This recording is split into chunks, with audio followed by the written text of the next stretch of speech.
Social মিডিয়ার timeline জুড়ে এখন একটাই খবর, ঢাকা ৮ আসনের হেভিওয়েট সাংসদ সদস্য মির্জা আব্বাসের সাংসদীয় পদ নাকি বাতিল হয়ে গিয়েছে।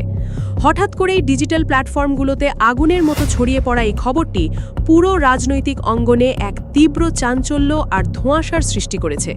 ক্ষমতার করিডোর থেকে জনচক্ষুর অন্তরালে চলে যাওয়া এই রহস্যময় অন্তর্ধানের আখ্যান যেন নতুন এক মোড় নিল এই খবরের হাত ধরে। একটি চেয়ার শূন্য, একটি ফোন নীরব, আর ফেসবুকের দেয়ালে দেয়ালে কেবলই কিছু অমীমাংসিত প্রশ্ন আর দাবি যে অসুস্থতার কারণে বর্তমানে চিকিৎসার জন্য বিদেশে অবস্থানরত এই রাজনীতিবিদের আসনটি পুরোপুরি শূন্য। কিন্তু এই তথ্যের গভীরতা কতটুকু, নাকি এর পেছনে লুকিয়ে আছে অন্য কোনো সূক্ষ্ম হিসাব, তা নিয়ে জনমনে তৈরি হয়েছে চরম উত্তেজনা। তিনি কি কোনো মরণ ব্যাধির সাথে পাঞ্জা লড়ছেন, নাকি অদৃশ্য কোনো সুতোর টানে নিজেকে গুটিয়ে নিয়েছেন এক দুর্ভেদ্য কুয়াশায়, যার ফলে আজ তার সাংসদ সদস্য পদ হারানোর মতো পরিস্থিতি তৈরি হলো? সেই রহস্যের জট খোলা এখন সময়ের দাবি। যখন সীমান্তের ওপারে হাতকড়া পড়ে দুই ভাড়াটে জল্লাদের হাতে, ঠিক তখনই কি কেঁপে উঠেছিল ঢাকার কোনো এক প্রভাবশালী মসনদ, যার চড়া মূল্য দিতে হচ্ছে এই সাংসদীয় পদ হারানোর মধ্য দিয়ে? আজ রাজনীতির সেই ধোঁয়াটে অলিগলি খুঁড়ে আমরা বের করব সেই সত্য, যা হয়তো এখনও ফাইলবন্দি হয়ে আছে ক্ষমতার অন্ধকার প্রকোষ্ঠে।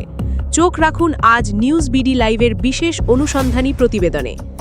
ঢাকা ৮ আসন, বাংলাদেশের রাজনীতির হৃৎপিণ্ড বলা হয় যাকে। এই জনপদে মির্জা আব্বাসের আধিপত্য অনেকটা প্রশ্নাতীত থাকলেও ২০২৬ সালের নির্বাচনী হাওয়া ভিন্ন এক বারুদ ছড়াচ্ছিল। সেই বারুদের নাম ওসমান হাদি। রাজনীতির দাবা বোর্ডে অভিজ্ঞ খেলোয়াড় মির্জা আব্বাসের বিপরীতে ওসমান হাদি কোনো নাম সর্বস্ব প্রার্থী ছিলেন না। ক্ষমতার অলিন্দে তখন চাপা উদ্বেগ, এই তরুণকে কি থামানো সম্ভব, নাকি ঢাকা ৮ হাতছাড়া হতে চলেছে মির্জা আব্বাসের? ঠিক এই টানটান উত্তেজনার মাঝেই বাতাসে ভাসতে শুরু করে মির্জা আব্বাসের আসনটি শূন্য হয়ে যাওয়ার আগাম কিছু রাজনৈতিক গুঞ্জন, যা আজ বাস্তবে রূপ নেওয়ার দাবি করা হচ্ছে।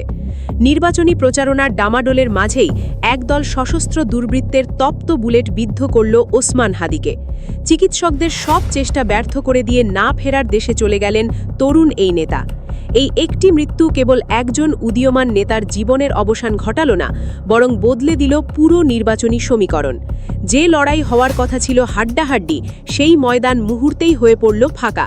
আর এই ফাঁকা ময়দানেই মির্জা আব্বাসের মূল প্রতিদ্বন্দ্বী হিসাবে ভোটের লড়াইয়ে দাঁড়িয়েছিলেন জাতীয় নাগরিক পার্টির হেভিওয়েট যুবনেতা নাসির উদ্দিন পাটোয়ারি। ভোটের ফলাফল যাই হোক না কেন, মির্জা আব্বাসের এই আকস্মিক অন্তর্ধানে নাসির উদ্দিন পাটোয়ারির অনুসারীরা এখন আশায় বুক বাঁধছেন। রাজনৈতিক পাড়ায় কান পাতলে এখন একটাই গুঞ্জন, মির্জা আব্বাসের সাংসদীয় পদ নাকি বাতিল। কি তবে তরুণ এই নেতার জন্য সংসদের রাজকীয় দরজা খুলে দিচ্ছে? এটা জানার আগে একটু পিছনে ফিরে তাকানো যাক। ১২ই ফেব্রুয়ারি নির্বাচন। জয়ী হয়ে মির্জা আব্বাস কেবল সাংসদ সদস্যই হলেন না, প্রধানমন্ত্রীর রাজনৈতিক উপদেষ্টার মতো গুরুত্বপূর্ণ পদেও আসীন হলেন। ক্ষমতার শিখরে তখন তার দৃপ্ত পদচারণা। ফেব্রুয়ারি থেকে মার্চ মাসের শুরুর দিক পর্যন্ত তাকে দেখা গেছে বিভিন্ন রাজনৈতিক মঞ্চের সরব অবস্থানে। চেহারায় নেই কোনো অসুস্থতার ছাপ, কণ্ঠে সেই চিরচেনা গাম্ভীর্য। কিন্তু পর্দার আড়ালে তখন জমা হচ্ছিল এক প্রলয়ঙ্করী ঝড়, যা আজ তার সাংসদীয় পদ বাতিলের খবরের অন্যতম অনুঘটক বলে মনে করা হচ্ছে। যে ঝড়ের সংকেত আসছিল সীমান্তের ওপার থেকে। ওসমান হাদি হত্যাকাণ্ডের কিলাররা ধরা পড়ার ঠিক ৩ দিনের মাথায় নাটকে এলো এক অভাবনীয় মোড়, একটি ইফতার মাহফিল।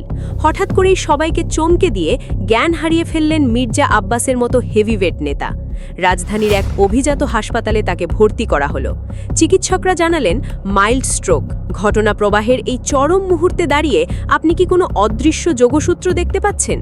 খুনিদের স্বীকারোক্তি যখন ডিজিটাল প্ল্যাটফর্মগুলোতে আগুনের মতো ছড়িয়ে পড়ছে, ঠিক তখনই কেন একজন প্রভাবশালী নেতার শরীর এভাবে ভেঙে পড়ল? আর কেনই বা আজ তার সাংসদীয় পদ বাতিলের খবর এভাবে চারদিকে রটে গেল? হাসপাতাল কি তার রোগমুক্তির জায়গা ছিল, নাকি জিজ্ঞাসাবাদের হাত থেকে বাঁচার কোনো কৌশলগত দুর্গ? 15ই মার্চ তাকে নিয়ে আসা হলো বিমানবন্দরে। গন্তব্য ছিল সিঙ্গাপুর। কারণ হিসেবে বলা হলো ফিজিওথেরাপি। কিন্তু এখানেই জন্ম নিল এক নতুন রহস্য। সিঙ্গাপুরের বিশ্বমানের সব হসপিটাল ছেড়ে কেন তাকে তাড়িঘুড়ি করে পাঠানো হলো মালয়েশিয়ায়? ফিজিওথেরাপির জন্য মালয়েশিয়া যাত্রা কি সত্যিই চিকিৎসার প্রয়োজনে, নাকি নিজেকে পৃথিবীর লোকচক্ষুর আড়ালে নিয়ে যাওয়ার এক সুপরিকল্পিত মিশন, যার কারণে আজ দীর্ঘ অনুপস্থিতির অজুহাতে তার পদ বাতিলের গুঞ্জন ডালপালা মেলার সুযোগ পেল? তাহলে সংসদের অনুমতি না নিয়ে অনুপস্থিত থাকার যে বিধানটি রয়েছে সেটির হিসাব কি? বাংলাদেশ সংবিধানের সাংসদ সদস্যদের আসন শূন্য হওয়া সংক্রান্ত ৬৭-র এক অনুচ্ছেদে স্পষ্ট করে বলা হয়েছে, কোনো সাংসদ সদস্যের আসন শূন্য হইবে যদি তাহার নির্বাচনের পর সংসদের প্রথম বৈঠকের তারিখ থেকে ৯০ দিনের মধ্যে তিনি তৃতীয় তফসিলে নির্ধারিত শপথ গ্রহণ করতে অসমর্থ হন, অথবা সংসদের অনুমতি না লইয়া তিনি একাধিক ক্রমে ৯০ বৈঠক দিবস অনুপস্থিত থাকেন। রাজনৈতিক অন্দরমহলে কান পাতলে শোনা যায় এক ভিন্ন গুঞ্জন। দল কি তবে তার দিক থেকে মুখ ফিরিয়ে নিয়েছে, নাকি এমন কোনো ধ্রুব সত্য দলের শীর্ষ নেতৃত্ব জেনে গেছে যা জনসমক্ষে এলে পুরো সংগঠনের ভাবমূর্তি ধূলিসাৎ হয়ে যেতে পারে? যখন কোনো নেতার কর্মকাণ্ড বা অতীত ছায়া দলের জন্য বোঝা হয়ে দাঁড়ায়, তখন তাকে কৌশলগত নীরবতার চাদরে ঢেকে দেওয়াটাই রাজনীতির চিরন্তন রীতি। মির্জা আব্বাসের ক্ষেত্রেও কি আমরা সেই একই চিত্রনাট্যের পুনরাবৃত্তি দেখছি? সোশ্যাল মিডিয়ায় হঠাৎ করেই দাবানলের মতো ছড়িয়ে পড়ল মির্জা আব্বাস আর বেঁচে নেই। জনমনে তখন রীতিমতো তোলপাড়। এই গুজবের আগুন নেভাতে গণমাধ্যমের সামনে হাজির হলেন তার ব্যক্তিগত সচিব। তিনি বেশ জোর গলায় দাবি করলেন মির্জা আব্বাস জীবিত আছেন এবং বিদেশে তার নিবিড় চিকিৎসা চলছে। কিন্তু নেটিজেনদের তীক্ষ্ণ প্রশ্নের তীরে সেই দাবি খুব দ্রুতই খেই হারিয়ে ফেলল। সাধারণ মানুষের দাবি ছিল অত্যন্ত যৌক্তিক। যদি তিনি সত্যিই বেঁচে থাকেন এবং চিকিৎসাধীন থাকেন, তবে গুজবের অবসান ঘটাতে মাত্র কয়েক সেকেন্ডের একটি ভিডিও বার্তাই তো যথেষ্ট ছিল। কেন সেই অতি সাধারণ কাজটি করা হলো না? কোন অদৃশ্য দেয়াল তাদের একটি ছবি প্রকাশ করা থেকে আটকে রেখেছে? এই প্রশ্নগুলো যখন ভাসতে শুরু করল, তখন ব্যক্তিগত সচিব বা দলের হাইকমান্ড সবার মুখেই যেন কুলুপ আটা। আর এই দীর্ঘ রহস্যময় অনুপস্থিতির ফলেই আজ ফেসবুকের বিভিন্ন পোস্টে দাবি করা হচ্ছে মির্জা আব্বাস নির্ধারিত সময়ের মধ্যে শপথ গ্রহণ করেননি কিংবা দীর্ঘ সময় ধরে সংসদে অনুপস্থিত রয়েছেন, যার ফলে সাংবিধানিক নিয়মে তার আসনটি শূন্য হয়ে গিয়েছে। এমনকি কিছু পেজ থেকে এআই প্রযুক্তির মাধ্যমে তৈরি ডিপ ফেক ভিডিও প্রচার করে এই আসনে উপনির্বাচনের সম্ভাবনার তথ্য ছড়িয়ে দেওয়া হচ্ছে। একবিংশ শতকের এই গ্লোবালাইজেশনের যুগে, যেখানে একজন সাধারণ মানুষের হাঁচি কাশির খবরও সোশ্যাল মিডিয়ার টাইমলাইনে মুহূর্তের মধ্যে জায়গা করে নেয়, সেখানে মির্জা আব্বাসের মতো এমন একজন হেভিওয়েট রাজনৈতিক ব্যক্তিত্বের সম্পূর্ণ ব্ল্যাকআউট হয়ে যাওয়াটা কি কোনোভাবেই স্বাভাবিক? তিনি কেবল একজন সংসদ সদস্যই নন, তিনি খোদ প্রধানমন্ত্রীর রাজনৈতিক উপদেষ্টা। অথচ মাসের পর মাস পেরিয়ে গেলেও তার একটি ছোট ভিডিও ক্লিপ কিংবা নিদেন পক্ষে একটি অডিও বার্তাও প্রকাশ পায়নি। চিকিৎসার নামে দেশ ছাড়ার পর থেকে তিনি যেন আক্ষরিক অর্থেই বাতাসে মিলিয়ে গেছেন। এই চরম নীরবতায় কি আজ সাধারণ মানুষকে ভাবিয়ে তুলছে যে তার সংসদীয় পদটি হয়তো সত্যিই আর টিকল না? এই চরম নীরবতা কি কেবলই অসুস্থতার ক্লান্তি, নাকি জনসম্মুখে আসার পেছনে লুকিয়ে থাকা কোনো গভীর আতঙ্ক? মির্জা আব্বাস কেবল একজন ব্যক্তি নন, তিনি একটি বিশাল রাজনৈতিক কাঠামোর গুরুত্বপূর্ণ স্তম্ভ।